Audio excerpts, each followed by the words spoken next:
G'day, I'm Neil and my handle is Wiley11. I'm just going to put my disclaimer here. Whatever I do and say on these videos is well-intentioned and well-meaning advice. I accept no liabilities whatsoever for any disclosures. If you take some advice or act on something that I'm saying on these videos, you do so entirely at your own risk. I'm doing it based on my experience. These videos are my attempt to give back to YouTube for the help and assistance that YouTube has given me. So once again, you follow along or follow advice from these videos entirely at your own risk. Okay, and if you're not happy to do that, click this off and off you go. Because this is purely my attempt to give back to YouTube, as I said, for the help and advice that I have received out of YouTube. So this is just my little attempt to give back. If you're all happy to follow along at your own risk, buckle up, sit in. Let's get into it. G'day, welcome back to part 8 of the Prusa i3 build. I haven't put any makeup on today. I've managed to scrape the crap off my nose, so I do apologise for the way I look. I've been a bit crook. It's almost a week since my last recording, so I've been crook, so there it is. And I've had some pimples and some blemishes and some things, and whatever.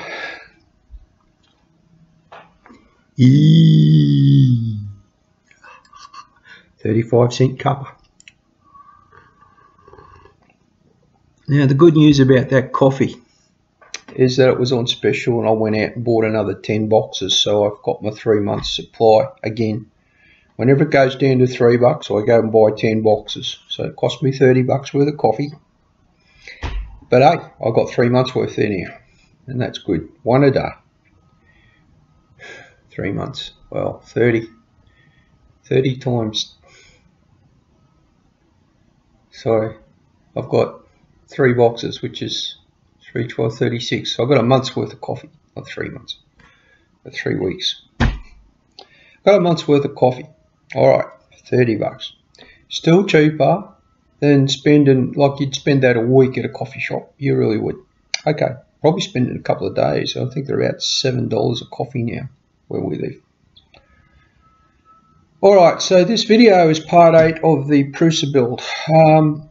Listen, there's too much footage. There's just too much. There's over 100 hours of footage. And to be honest with you, I ran into a lot of problems because of the way I did things. So what I thought I'd do is, instead of hunting through all of that footage, instead of taking you through all of it, I'm just going to highlight the best bits of it. I'm going to kind of do a walkthrough, and then what I'm going to do is do the calibration exercise the way it should have been done, which is connect it up to your computer first. Don't play with the menu on the machine. It's not responsive enough, right? And there are some bugs in it. There's some things that go wrong with the menu. For example, if you push home all on the printer, instead of it lifting up on the Z-axis first, what it does is it pushes the X, or it pushes the Y, then the X, and then it worries about where Z is. What it should do is lift the Z up, right, to as high as it needs to think it needs to go. So it should always, unless it's at max Z height, it should always come up at least 10 mil, right, at least a centimetre. And then it should go X, Y, Z. Because if you've got a drill bit in your caddy, right, and it's always been a problem with these CAD systems. Every one I've ever used, they've all got, when you push home all, it always moves side or forwards first, instead of retracting then moving. Every one I've ever used, and they've all used the same bit of software, I think, because this one's no different. It just goes, and if you've got your hot end hard up against whatever your job is or something, then it's going to either destroy the job or destroy whatever the something. It's going to scratch or tear or do something wrong. It should always retract, then go. It doesn't, right? So you don't rely on the menu that's on that thing. Now, the other bad thing about the menu on that thing is that the first thing on there should be a kill switch on the menu. You should be able to run up to it and hit bang, and the jaw, whatever it's doing, should just stop. It doesn't do that. And I've no idea where the stop is in that menu. I haven't found it. I'm beyond trying to figure it out. I'm pretty sure there's a manual for it. I don't care. What I've done is I've connected it up to the computer. And when you're connected to the computer, everything you need is right. If you need to stop it, you hit stop, everything stops. You can manually retract the Z first, right? And then you can push home all, and it'll go wherever you tell it to go. Now, what you should be doing is using the menu on the computer to do the calibration. And of course, I use the menu on the menu, and it was not the way to do the job. Righto, so the main thing about this system, this video, is calibrating the system for use, doing the first print, looking at what issues you had. I used a leveling system with bubbles in it, you know, so I got everything true, right? True vertical, true horizontal in all directions. And I thought, oh, this will be sweet, will be good.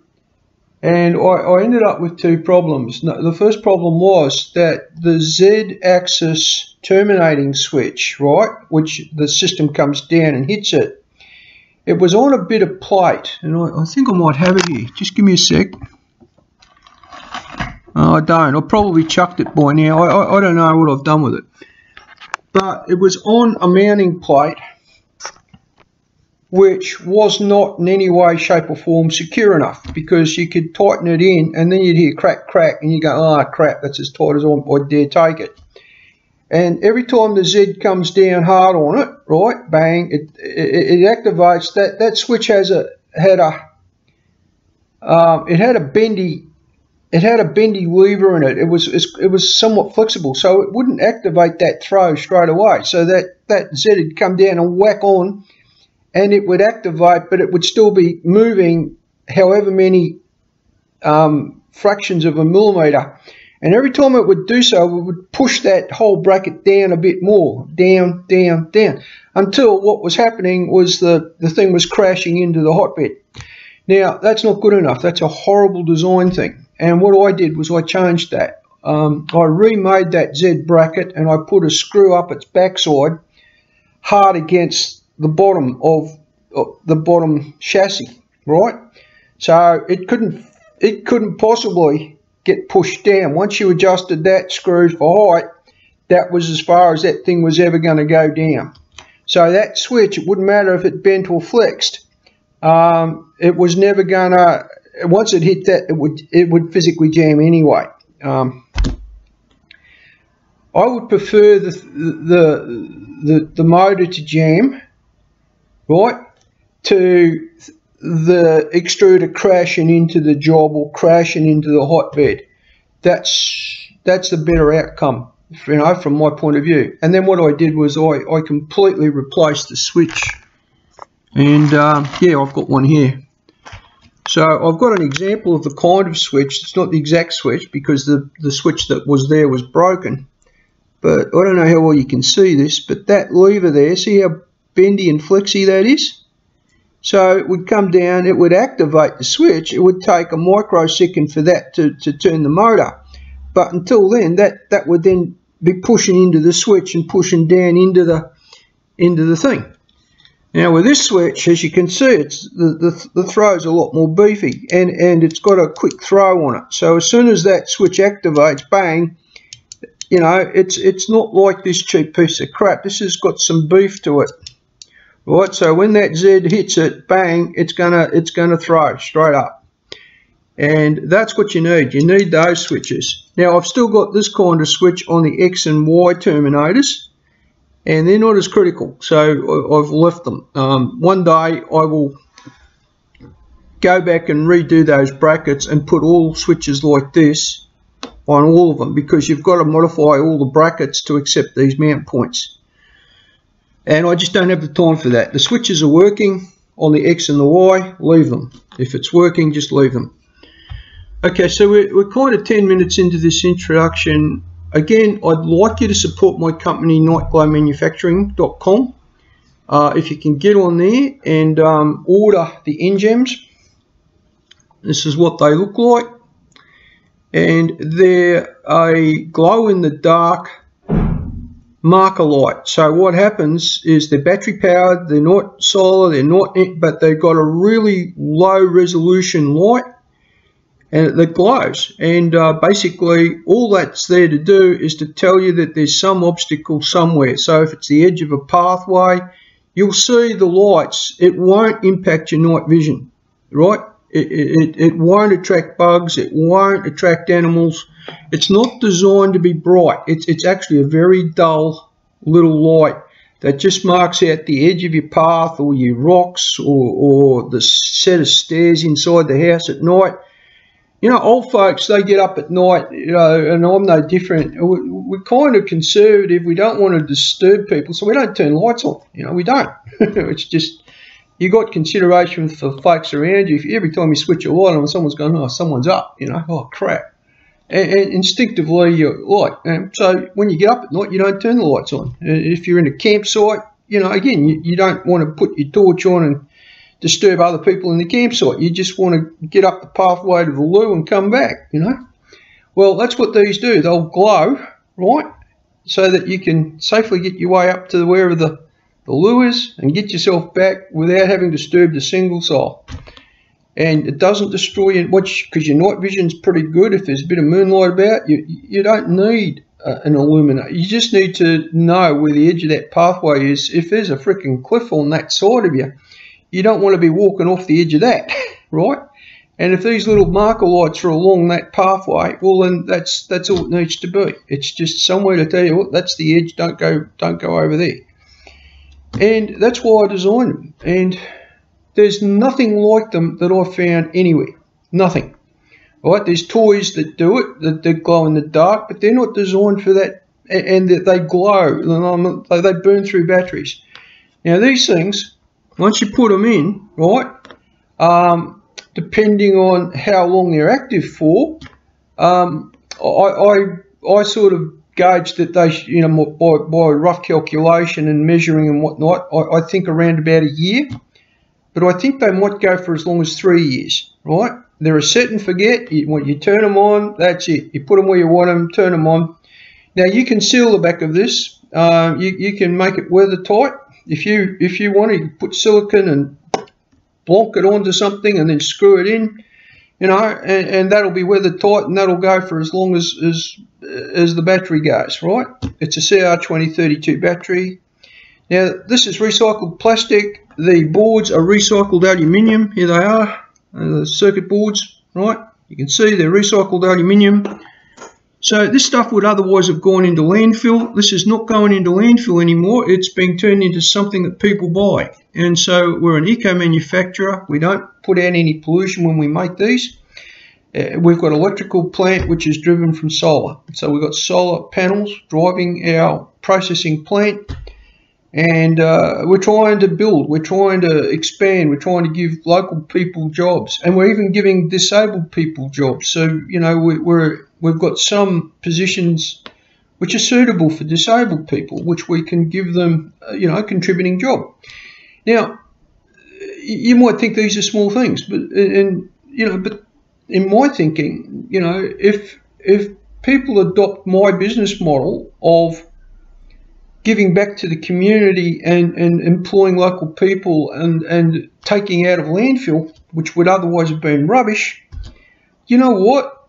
If 1 million people sort of opened their eyes to this kind of thinking and started businesses and trading this way, how much would that be? Well, I'll give you a rough idea. If we produced 1 million of these, you know, just 1 million of them, two billion plastic bags will have been turned into those.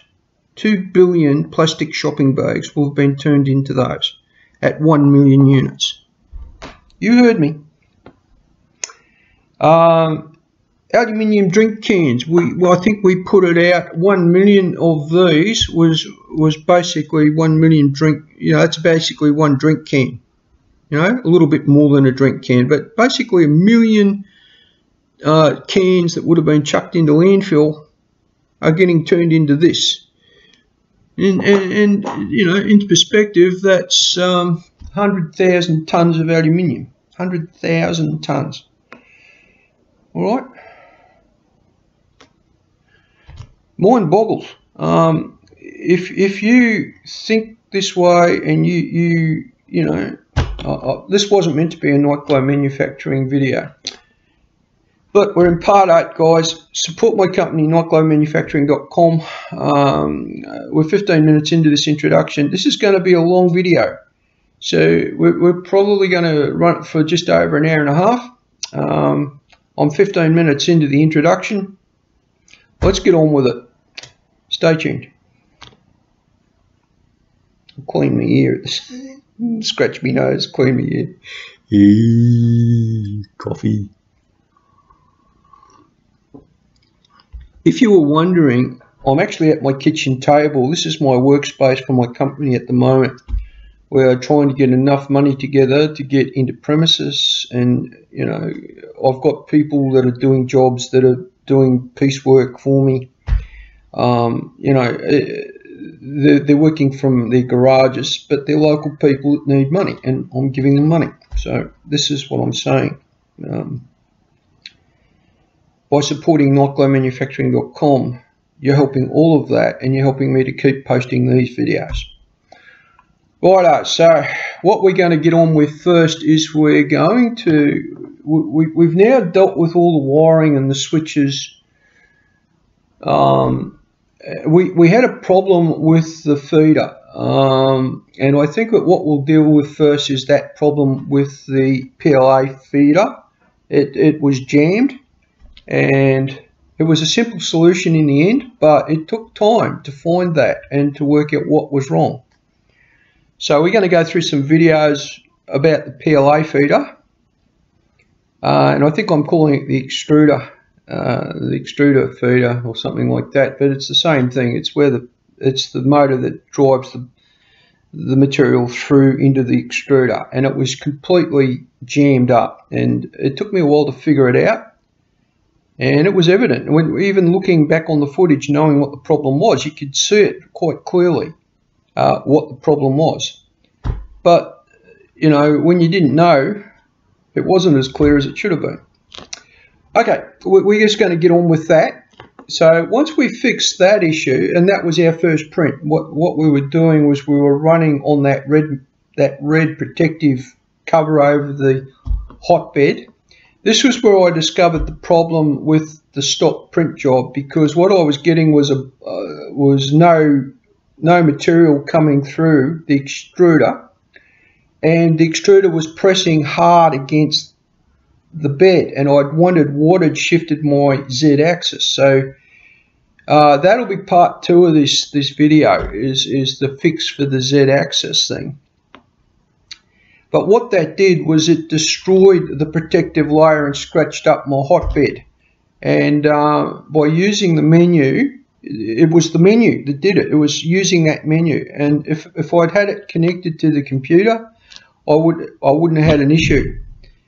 Now, the problem with the connecting to the computer was the driver wasn't compatible with the latest version of Windows, so I needed to get the driver off the USB stick, because I was using the driver that came from China, from the Chinese website. That driver that's in there is no good for the latest version of Windows 10. The one that was on the USB stick it wasn't a problem, so I just used that one. And I solved my driver issue. I was able to connect to the computer, and that was it. So I think we're going to go through part 8. We're going to go through all of the pain of that, and then I think we'll do a part 9 where we do a walk around and show you the correct way to do the calibration with the machine connected up to the computer. So let's leave that for part 9. So let's get on with part 8. Oops. Look at this. This is a switch that's on a different axis. But all of these switches were the same that were supplied, and they're a completely different switch, as you can see. See this? And you can see the throw that you've got, so that if the unit comes past where the switch activates, there's a bit of give in the stalk. So these switches that they've supplied are not the switches that were intended to be used. Also, the wires run differently. So all the switches we got, hang on, I'm just going to pop the camera on. All the switches we got look like that. And all the switches they're using in the design look like that. And that's a different switch. Now, if I use that switch, you can see the mounting holes are diagonally opposed, whereas in this one, they're straight through, parallel. So I would need to drill a hole through the acrylic, and drilling into acrylic is a nightmare. It's not something you want to be doing unless you absolutely got to. So what I might do is I might just replace this switch. Now obviously they've used the same, see this screw, the bolt is the same bolt, right? So they're using the same bolt.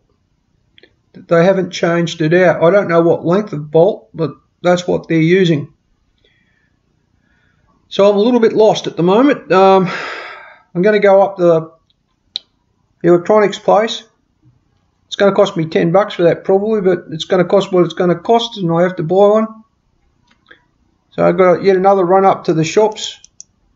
I'm going to buy one of these. And then I might go back to the fasteners place while I'm up that way. It's a bit of a detour, but I'll go back to that.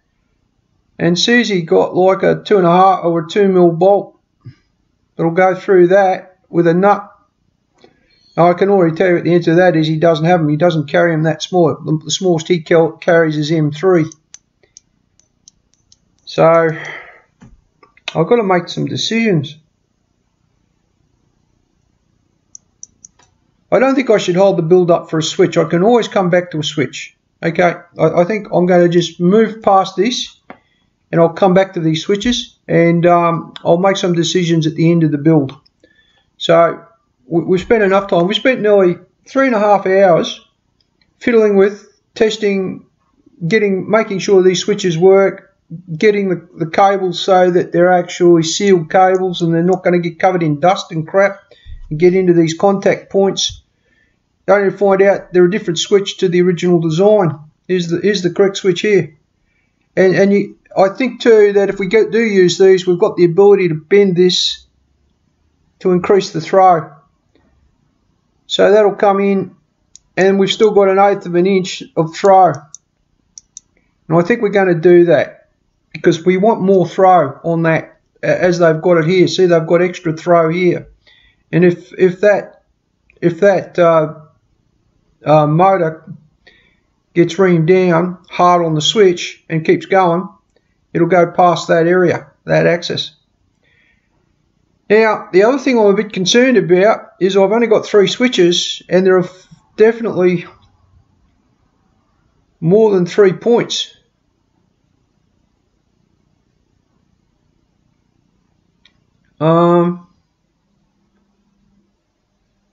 There's no limiting. Oh, yes, there is. There's a limiting switch here, so that's a switch. There's none on this side. Interestingly, there's only one on this side. There's no switch on that side to stop it if it hits this. So that's interesting. Maybe it's controlled with software that never will hit that. I don't know, but we'll find out. Probably find out the hard way. And also, there's only one switch on the Y and one switch on the Z. There's no switch at the top. So Nothing will stop it if it hits this top piece. I'm not sure I'm happy with that. I might have a look at that, because we could splice into this circuit, and put another switch in up here. And that way, if it goes too far up, it'll hit the switch and stop. So we could probably put a switch on the outer edge of that, and that way it's got a switch at either end. And they're fail-safe. They're not calibration switches. Well, they are calibration switches, I suppose. So I guess it calibrates off that switch. But you want that throw that it activates before it hits the, like it can't travel any further. You need that throw to activate. So we've got to just do a little bit of fiddling with this. I'm not sure I like the design. We're going to stay with it and we'll use it. I don't think that the system's ever intended to get up as high as this, right up to this top. And I don't think it's ever intended to get right against this wall either. But the plate, to me, seems to go fairly close into it. Right, so I found this actually on the website of the guy that supplied it. The eBay site. Right, so I just want to clarify the amount of filament needed and how it was calculated. So what they've done is that they know that the filament head is 0.2 of a millimetre. And so it's 0.2 of a millimetre, or 1/5 of 1 millimetre. And everything else is in millimetres. So all they've done is work out the cubic millimetres there are in the job. And if you think about it, it's 30 by 30 by 15. So that comes to 13,500 millimetres, or 13.5 metres. That's right. 13,500 millimetres. A metre is 1,000 millimetres. So it's an astonishing amount of PLA, 13.5 metres. But then you've got to divide that by 5 because you're using 1/5 of it. So that comes down to 2.7 metres. So each of those blocks is 2.7 metres of filament. That's a lot of filament, 2.7 metres of it. It's like, just to make something that's 30 millimetres square. It's a lot of filament. Anyway, let's see if it does. Well, I'm going to measure out 2.7 metres of filament and see just how much of it's left over at the end of the print job, and see how accurate that process is for estimating how much filament you need. It's an interesting process. That's all I'm saying. Is open the example file, examples, basics, and there's a letter block. So there it is, letterblock.scad. Now this code introduces you to this module, and you see here he's got a lot of magic numbers in his code. So I wouldn't recommend that you follow this kind of programming example, because all of these magic numbers here should be declared as variables somewhere up here so that you can change them at will. All of this font, all of this can become variables, size, X and Y. So this is, all of this stuff should be variables. He's got magic numbers. He's used a variable here, but he's given it a magic number there. Right, so let's get into it.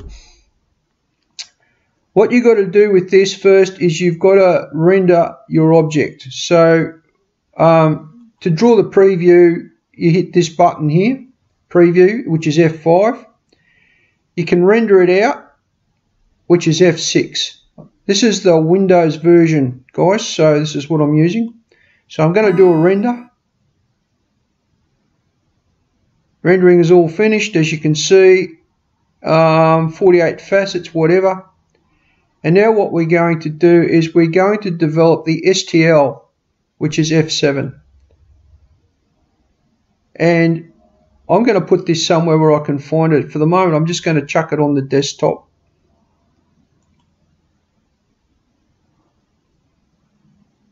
Okay, so that's it. We're done. Export finished. I've got letterblock.stl, and I'll just minimize this. You should see it sitting somewhere. Here it is. There it is on my desktop. Right, so we're finished with OpenSCAD. I'm just going to minimize that, and down here I've got Repetia. Now, Repetia came to me on a 3D stick. Sorry, a 3D stick.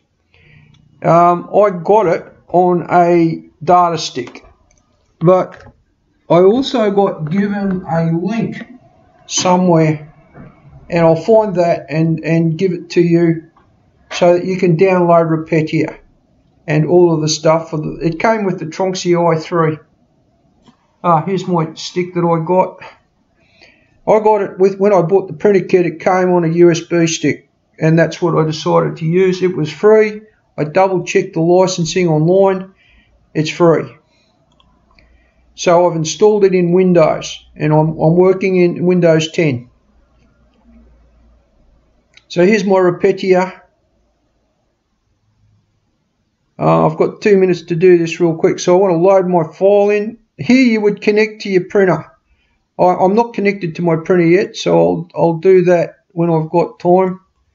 I don't want to be there. I want to be on my desktop, and there should be a letter block. Here it is. I'm going to open that, and here's my block. Now if I zoom out on the view window, you can see that this is my hotbed, and my M is centered in the center of my hotbed.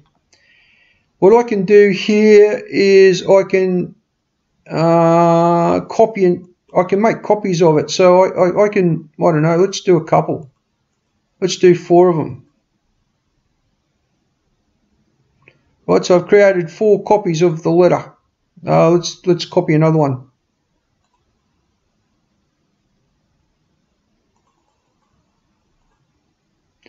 So now I've got 6 letters. Interestingly, I could have chosen different letters. You know, I could have done these as little Lego blocks. I'm going to go into Slicer, and you can see here the CureEngine Slicer is already built into the Repetia desktop. So we're going to use it. And we're going to slice this thing up. So this is slicing up the job. And this is all important stuff. So what it's done is it's created G-code. We can see that in a minute. But what I want to look at here is this thing here. It says I need 14 centimeters of 14,000 millimeters. 14. Hang on. 140. Let's look at this again.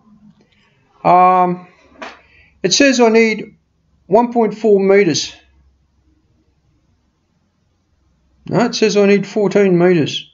1,000 millimeters in a meter, right?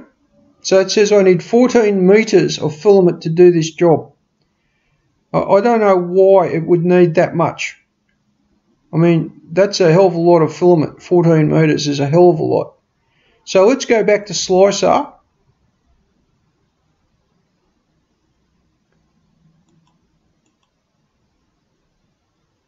Let's get into the configuration for Slicer. Alright, here we go. And what we're going to do here is we're going to see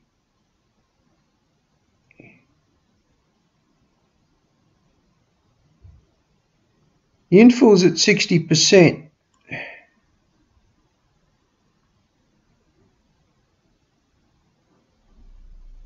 Let's bump that out to 70.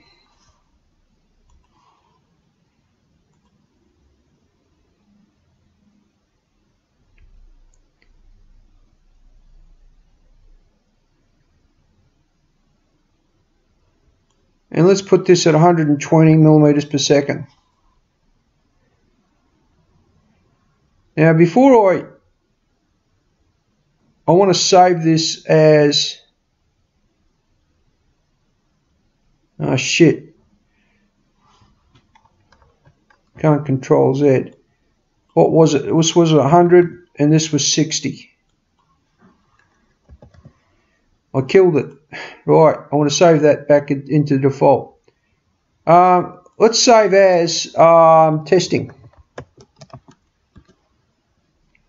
Right, so now we're in testing, and what I want to do here is I want to bump that out to 70, and I want to push this up to 120.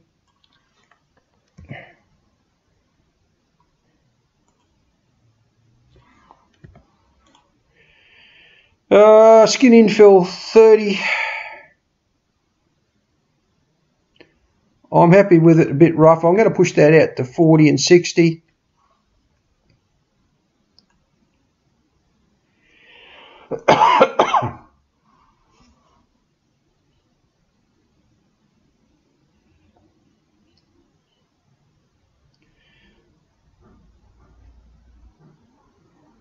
Righto, let's leave all that alone and save that and close it. Now let's go to Slicer and reslice it.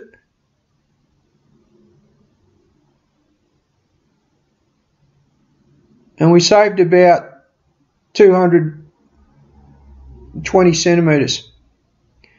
That's a lot of filament. I don't understand why it's so much, but it's a lot. And you can see the job. There it is.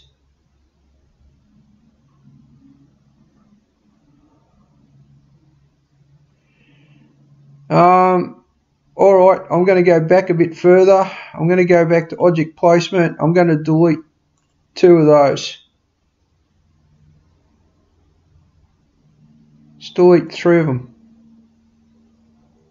You know what? Let's delete all of those. Let's just do 2 of them. 4 meters of filament. These must be bloody big blocks. I don't know how big they are. Righto. We're going to look at the G code real quick, and you can see here that my STL file has been turned into what they call G code, which is coordinates. So it tells you how hot they want the extruder. So this is where the head will move to.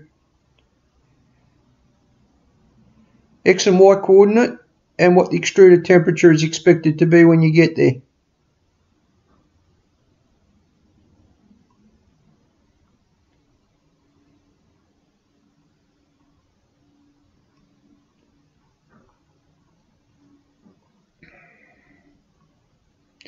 Now you can see that's created 27,000 lines of G code to run that job.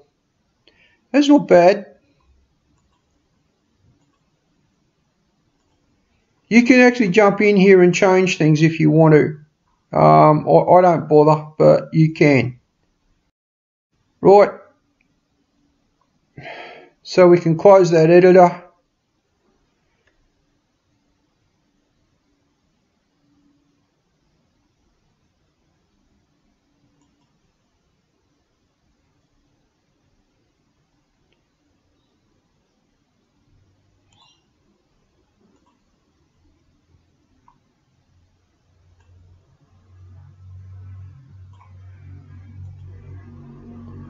Right, so that's what I'm going to end up with.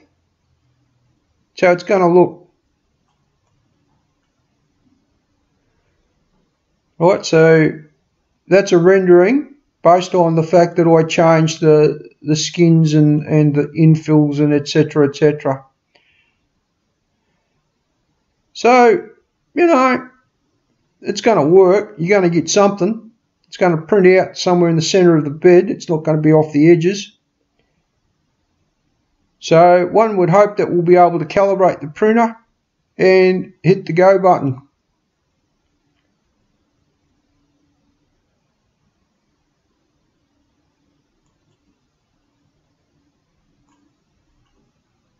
Shows you the speeds at which the thing's going to run round. Now interesting, it's going to take about 54 minutes and 12 seconds to complete this job. And you can see it's going to build these structures here, which are going to have to be cleaned out of the job when you finish.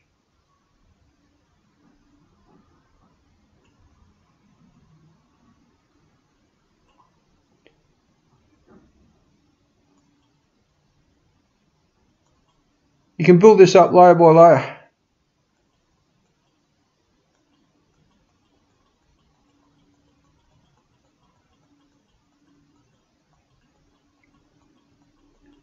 And you can see it come to life.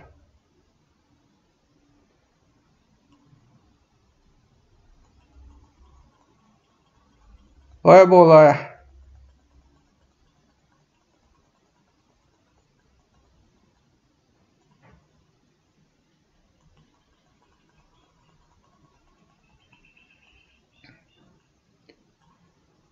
Cool, eh? It's not a bad bit of kit for free. Here's your temperature curve. So this is monitoring, this is doing live monitoring of your printer. So when you do this connect,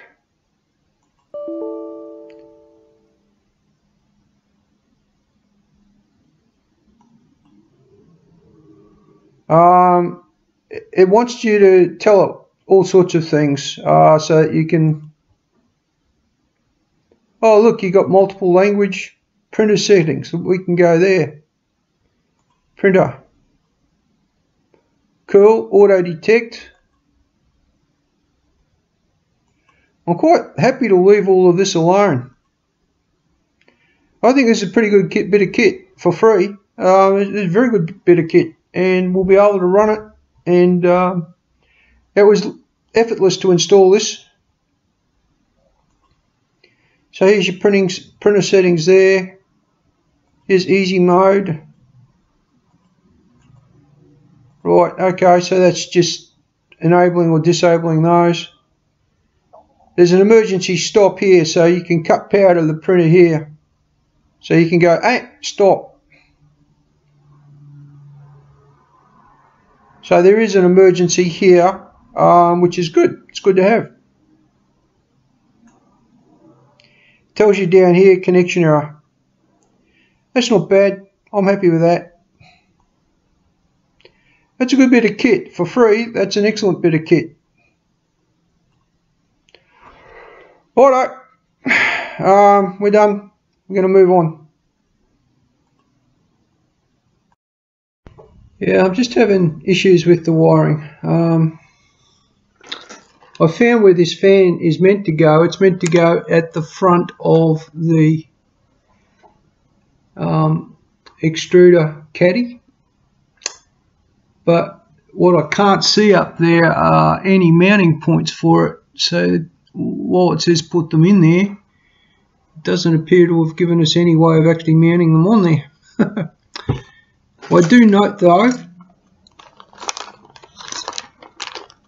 that there is a self-tapping screw in there, in the bag. So maybe you're meant to force that screw in to mount the fan.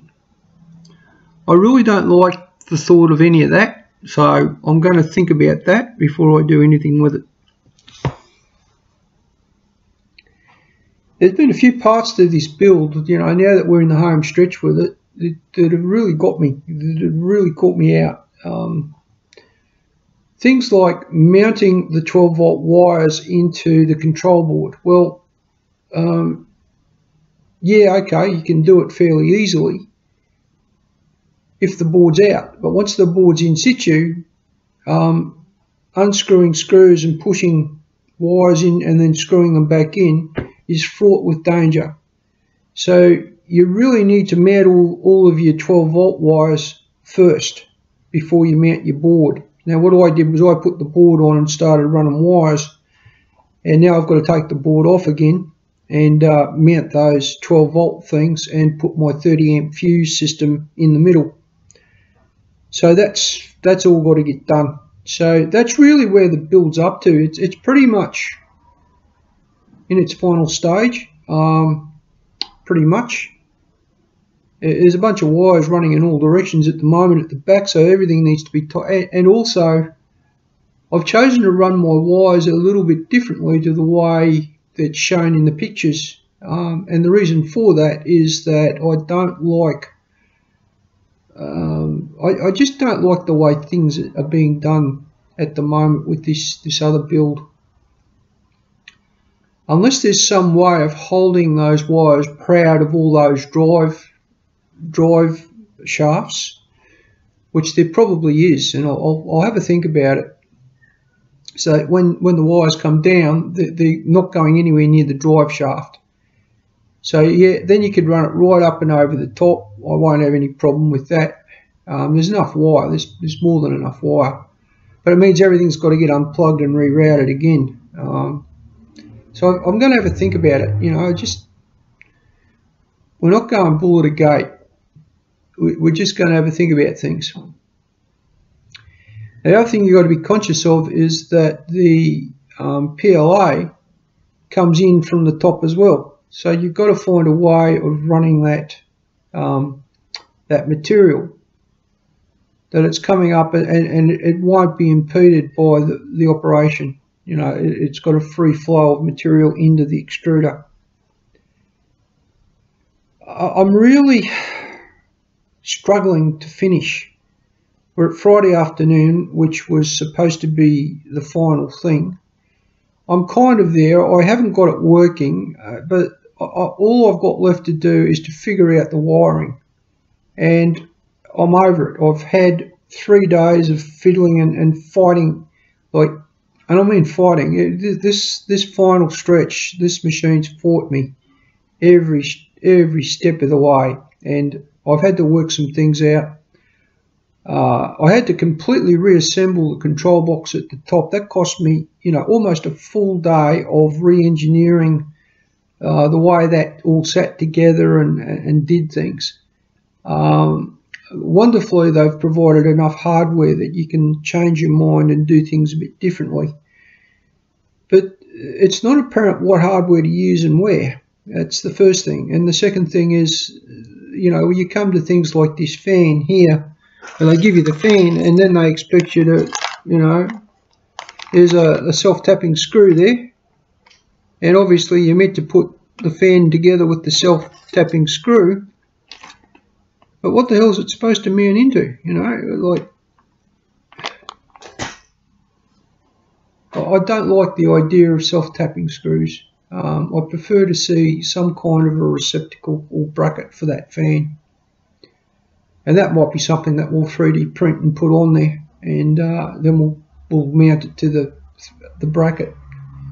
Well, the other thing is are we missing a bracket? Is there another bracket that I've lost or something? I can't see a bracket around the fan, but putting the fan in there also, it covers over the adjusting springs and the adjusting screws for the feeder. So there's no real reason to put it in that position other than to keep all of that equipment at temperature suitable for operation, given that it's sitting above the extruder. I'm a little bit perplexed, and I just need things to work correctly. So here's hoping things will work a little bit better, and I've had a chance to think about it. I might come back to this tomorrow, I think. Oh, welcome back. I've been staring at the build for the better part of 3/4 of an hour, just getting right in my head how I want to route all of these wires. We've got 2 little problems. They're not massive. You'll see that I managed to break one of the tech screws that they supplied off in the build. It's living there for the rest of its life. I didn't bother trying to get it out. I just drilled a hole beside and put the clip on, the P-clip for the cable next to it where I wanted it. But that's fine, it's worked out all right. The biggest problem I've got is deciding where to run the Y-axis wires such that they won't bind up on any of the moving parts. And when you look at the way they've done theirs, they actually run it up in the air from the back. But the problem I have with what they've done is they've run the whole thing in a single harness. So they've got the signal wire inside the same harness with the power wire. Now, because they're travelling in the same direction, you wouldn't expect the signal wire to have an issue in terms of signal, but I do have an issue in terms of heat. Now, the outer tube of the power wire is braided, and it's a heat resistant material, like it's rated for heat. But the signal wire isn't. It's not rated for any kind of heat whatsoever. So if anything comes through that braid, it hits the plastic of the signal wire, and we've got a problem because it's going to melt and wires can touch, and we've got a signal where we shouldn't have a signal. So yeah, I'm thinking that through. Now I know that somewhere in Zoomi's kit bag I've got some fiberglass sheath of varying sizes, and if I've got some sheath there, then what I might do is might use my fiberglass braid sheath around the power wires, and then put the whole thing in the harness up to the control box. So I'm thinking that way, that I can use what I built for a different build, but then I've got to go and replace it. Of course, I've got to buy more in. And I've got to assume that I've got the right size too. I don't know if it's the right size or not. I might have to wait, I might have to order it in and wait for it to come. But I can't afford to keep putting this build off. I've got to get it up and running and working. I need to use it. So I'm at catch-22. I can leave the power wires out of the harness altogether and come back to it at some other point. That's an option. I run the risk of the wires getting fouled in the job or in some machinery if they're not in a harness. So I'm not real happy about that solution. I can wrap the power wires in I don't know, just tidy them up with cable ties so that they can't foul. But I don't like that solution any better than I liked any other one. I'm really at a loss as to what I should be doing next. And I've been staring at the job for nearly 3/4 of an hour, just satisfying myself that I've done the right thing. And I'm just looking at the harnesses and making sure that I can't foresee any problems with anything fouling up on any moving bits of machinery. And when we get finally in place, in position, we want to make sure that the wires are not going to be sitting against anything electronic, that can heat up and melt them. So, for example, I'm passing some wires below the control board. I want to make sure that I tape them off to the frame, that tape is going to keep them proud of that control board, and they're not going to sit against it. And there's some power wires running in there as well. So once again, I've got this issue. And I'm also staring at the 30 amp fuses that I've decided to incorporate in the process. And I'm actually wondering whether I need to. I'm half convinced I don't need to, but the engineer in me says, you can't live with what you can't live with. And without a fuse in that high power line, it's a 20 amp line, and it can get hot. Now, if you get feedback, you've got 40 amps. And if you've got 40 amps in a 20 amp line, something's going to give. The amps don't cancel, the amps double, right? So it's funny like that, but even though you've got the voltage cancelling, the amps don't cancel. They don't. Feedback is terrible stuff. It screws with your head, it screws with your equipment, and it only requires any kind of a jam or any kind of a short, and you've got feedback and you've got a problem. I don't know is the answer. My gut's telling me you need the 30 amp fuses, and my head's telling me you need the 30 amp fuses, but pressure is telling me they didn't incorporate that into the build, so why are you? And the answer is because I want to be safe. So I'm going to do it. I've convinced myself I'm going to do it. I'm just going to have to find a good spot to intercept things and put it in the build, which means I've got to make myself a bracket and a mounting point for the fuses. Now I can do that. I've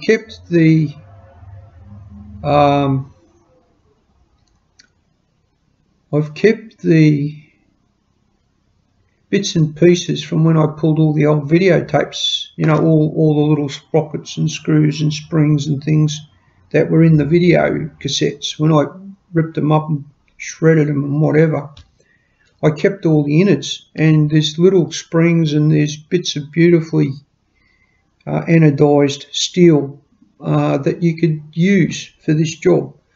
And some of them have got like if they were a better quality video, they've got like a chromed bit of steel there, and I could make a bracket by bending it up to go into the fuse holder and then bending it to 90 degrees as a standoff from the frame and then just mounting it. And if I could get that mounted, I think I'd feel a lot better about life, the universe and everything. So my thinking is that I need to do this and sooner rather than later.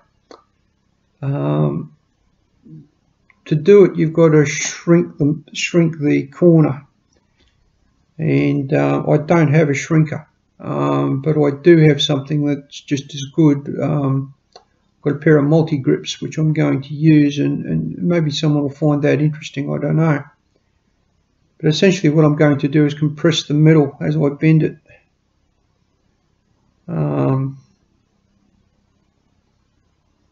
What you've got to do is you've got to push the metal together so that it actually compresses and pulls the ends in, and that's what a shrinker does. It grabs and pushes together so that your bend comes this way, and your metal actually gets thicker, and then you sort of squash it flat and push it in again and squash it flat.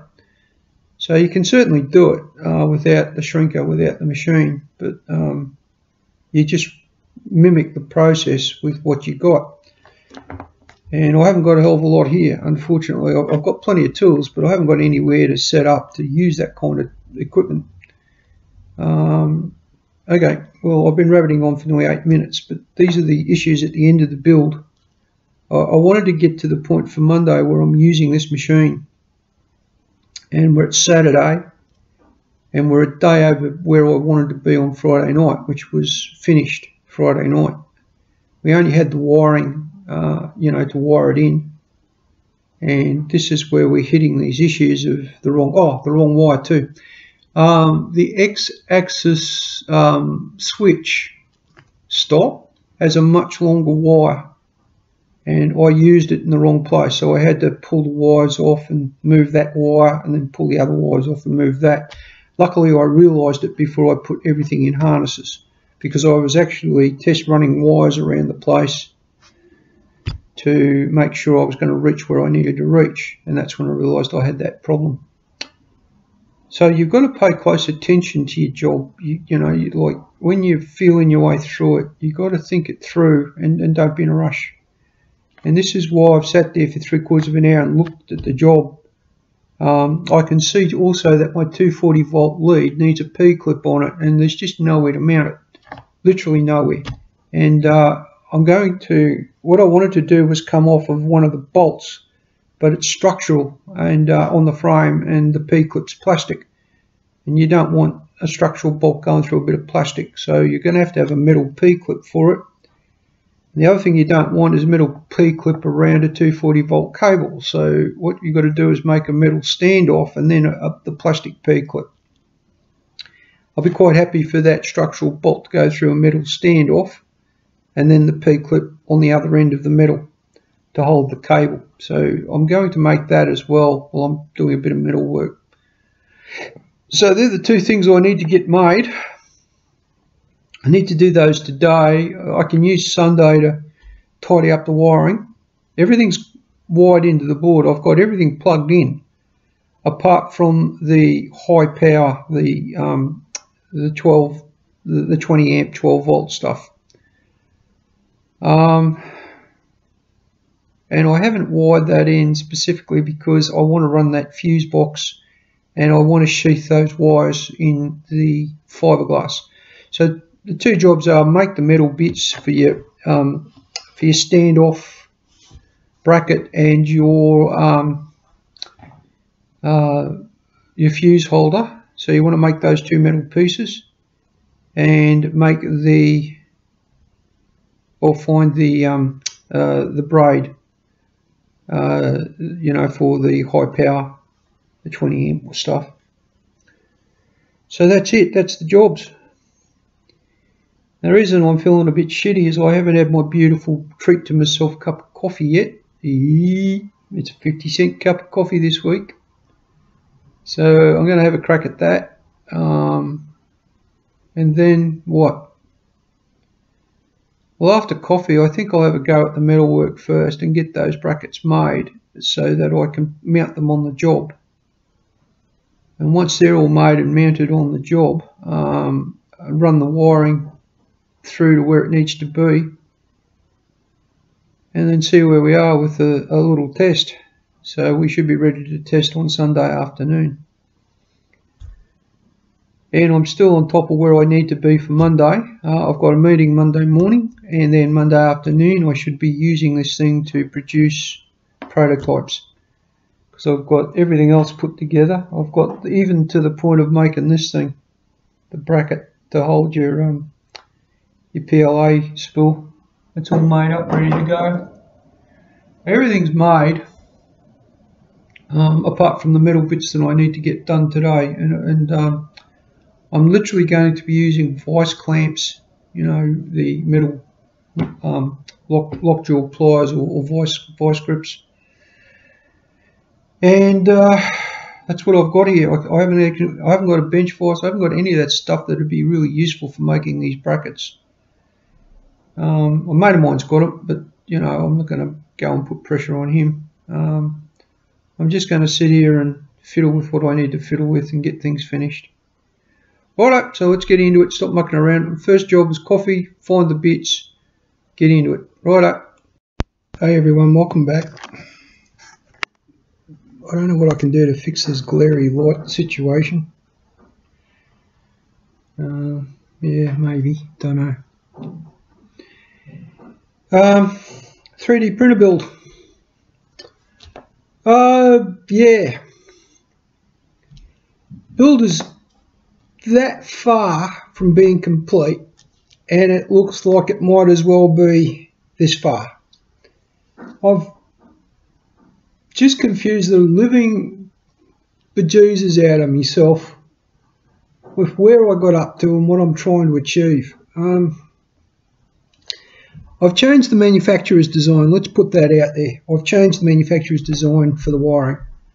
I decided to incorporate a fuse box to protect the hotbed and the extruder with 30 amp fuses in it. And because it's only a 20 amp power supply, I think a 30 amp fuse should be fine, because if you get feedback, you'll get 40 amps and it should blow the fuse.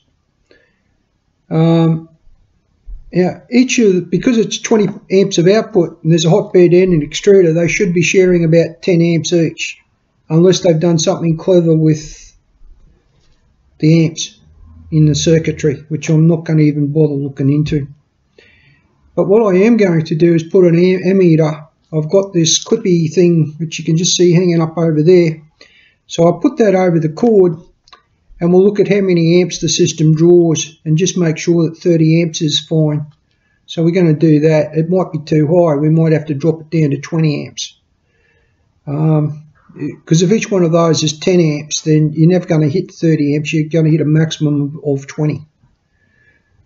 Unless there's some exponential build-up of power, in which case you'll hit 30 amps without a problem. But I can't see that happening in a heater circuit. It's essentially a heater coil, you know, which draws, I don't know, whatever amps are available and turns it into heat. So if it exceeds that, the heater coil explodes, and you don't want that. So you just got to work out what's the limit of the extruder. And I guess the data sheet for the extruder would be a good place to start. But I don't know what kind of extruder it is, so I might just look at, you know, what's the average consumption of an extruder and what's the average maximum they're supposed to reach. And if it goes above that, then blow the fuse. That might be a better place to go. And it's the same for the hotbed. I've got the make and model of the hotbed. I should be able to get a data sheet and work out what the maximum amps are and then put a fuse on that line as well. So that's perhaps a better way to go. But I'll actually physically look at what they're drawing before I go down those roads. And, well, why don't I just go down those roads? No, why don't we go to data sheets? We should be able to go to data sheets. Righto, so I've used 30 amps, but that's a guess. That's just off the top of my head. It's probably way in excess of what's needed. Right, so what's next? I haven't put a fuse on the main 20 amp line 12 volts in. Now the reason I didn't do that is that there's a fuse in the power supply. I saw it there when I tweaked up the lid. I got a cup of tea today because I shouted myself a coffee shop cup of coffee. It cost me $5. So I'm having a cup of tea. Now, paying $5 for coffee is exorbitant, but we had a meeting and it was a good meeting and I felt like celebrating, so I shouted myself a $5 coffee. And having good meetings is good.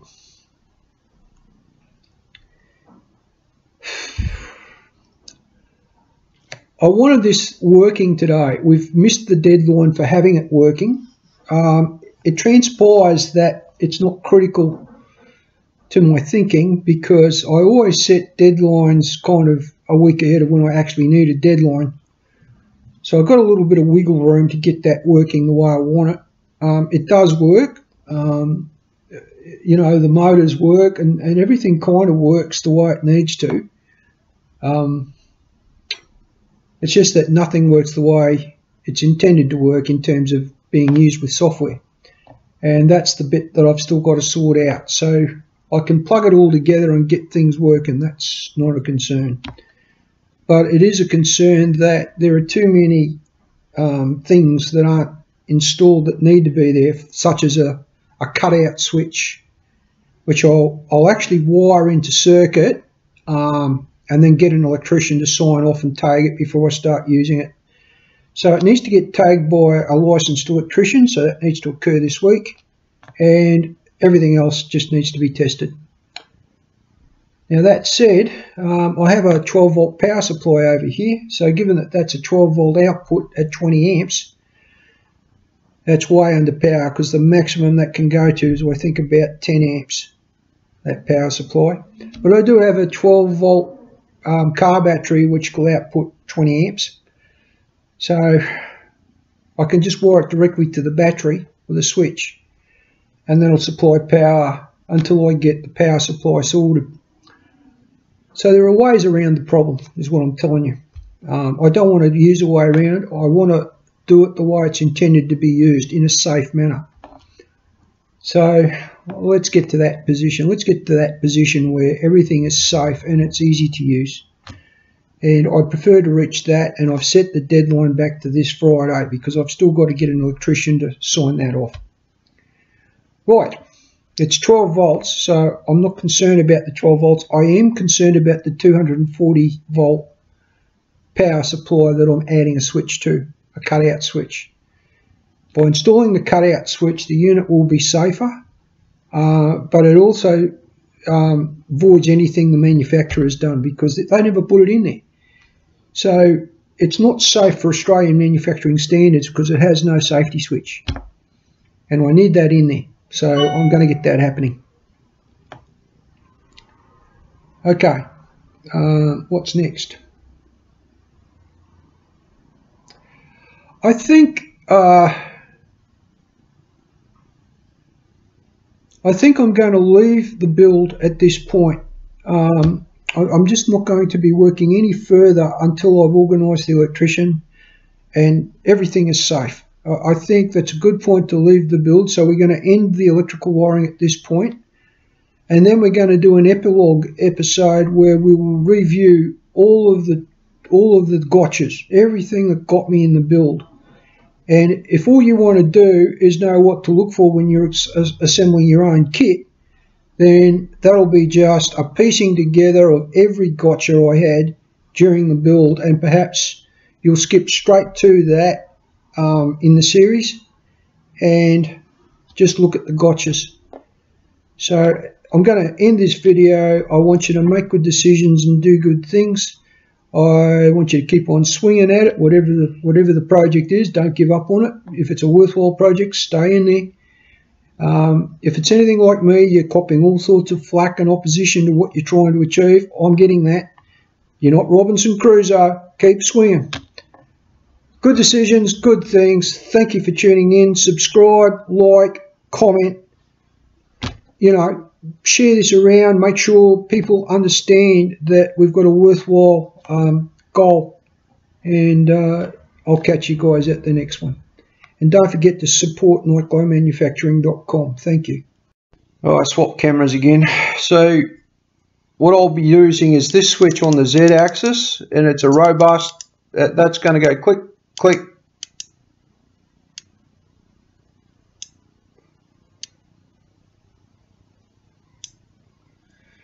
It's got about a 3mm travel on throw up, throw back, which I can live with,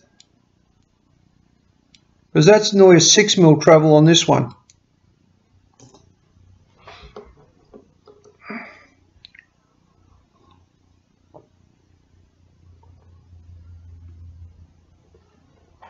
Oh, nice coffee. And because that arm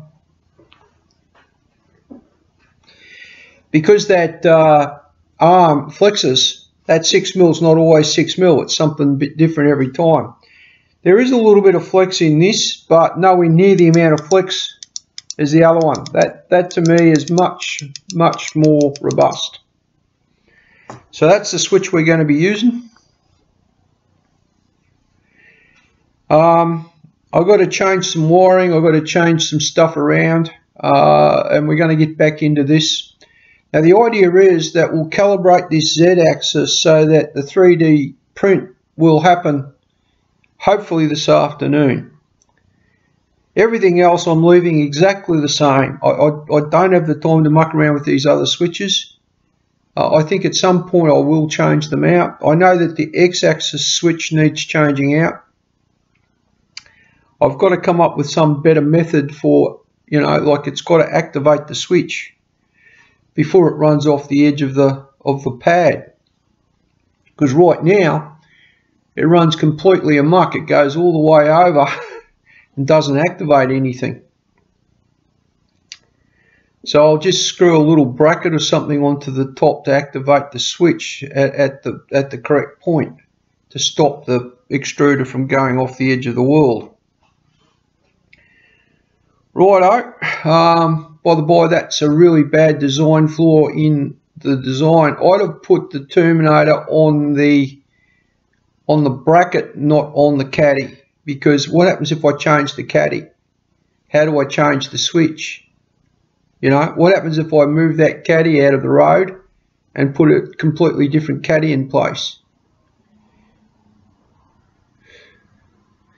Yeah, exactly. What if I don't use the 3D printer bit is what I'm saying. What if I don't want the 3D printer? If I just want to use it as a mill? That can be done, by the way. It's pretty simple. Excuse me. Oh, I think I got a bit in my hand. Bit filthy there, mate. Anyway, don't have a hanky or tissue near me. How good's that?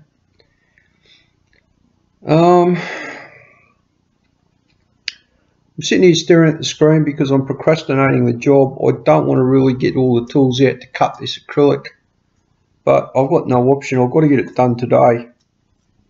I've got to tell you, I'm feeling crook. You know, I've been feeling real crook. Have been for some time. I've got to go pay this guy that I owe this money to today too, so that's going to take some time out of the day. And I just don't want to do it. You know, I just don't want to do anything. It's not that I don't want to pay the guy, I do, but I just don't want to do anything. I'm just feeling crook. Righto, no point procrastinating anymore. Let's just get on with shit. Alright, so thanks for tuning into this part 8 video. And what we talked about was fixing the Z-axis switch, making a whole new bracket for it, and fixing the feeder. Right. I'm going to finish the series off in the next part 9. And what that will be is about how to do the calibration of your printer, and that's basically all I'm going to do with it. I'm not going to introduce any more problems, but what I might do is do a review of the build, what I liked and what I didn't like, and the modifications that I've introduced to the build from the kit, so that you too should do those modifications, and just basically recap the reason for getting a 3D printer and how it's going to help my business, because what I've used the printer to do is to develop these lenses, and at the moment they're being 3D printed. Now in production that's not sustainable, they take way too long per unit, but to develop the unit, that has saved me like hundreds of dollars in getting someone to cast those and make them for me. You know, I can literally do a tweak, a change, position that lens. See, there's the lens for the sensor right there, and making sure that it's in the right position where, see these little channels, any light that's picked up is actually being channeled into that lens area, and the sensor is reacting quite nicely. So it doesn't matter if the unit's buried like this, right? That much of the cover in light is enough to direct the light down into this lens area and activate the sensor. It's quite amazing. It was a good bit of engineering on my part, and it was somewhat accidental. I didn't realise I'd actually engineered it until I looked at the maths of it and how much light was being diffused through the material. I did some maths. I'm an engineer, so I've done maths and whatnot to develop these units. Developing a product for manufacture is not easy, and when you're in my position, it's even worse. But you know what? If your goal's big enough, none of that shit matters. You just get on with it. So please make sure you go out and buy one of my NGEMs. You can do that through nightglowmanufacturing.com. And I'm offering just a PayPal service at the moment because it's so simple just to use PayPal. You're protected, I'm protected, everyone's protected. It's a nice simple system of payment. So just pay through PayPal. You know, it costs you nothing to open a PayPal account. nightglowmanufacturing.com and buy the NGEMs. I want you to make good decisions and do good things. It's important that we get positive activity in our communities. You know, you'll feel better. The community will start to rally around you. Life will change if you do simple things well. Do simple things well. Good decisions, good things. Keep swinging at your dream. Just don't give up on it. Just keep going. You know, you'll get there. You just got to keep moving forward. And like the video, subscribe to the channel. Make sure that you share things. If you liked what you saw, even if you didn't like what you saw, just make a comment. Just tell me, give me some feedback as to what you thought. You know, there's plenty of videos that I've put up. I've got exactly 1 subscriber as this goes to air, 1, and I expect that that's going to climb at some point in time as people start to understand my message and take notice of what I'm saying. Now, the advice I'm giving here, I'm giving it freely based on my own experience. So there's a lot of experience up here, lots and lots of experience, and you don't have to make my mistakes. You can learn from them. I've made a lot of mistakes. There's been an awful lot of mistakes that I've made, and if I had to do over, I don't know that I'd ever change the decision, but if I could, there'd be one that I'd change, and we'd still have a house. We don't have that house anymore. Right, let's get on with it. We got part 9 coming up, which will be our final part. Good decisions, good things. Like the video, subscribe to the channel, share things, comment below. If you need something answered, ask the question. I'll get to it. I'll see what I can do to find footage or answer your question. And keep swinging at it. I'll see you at part 9.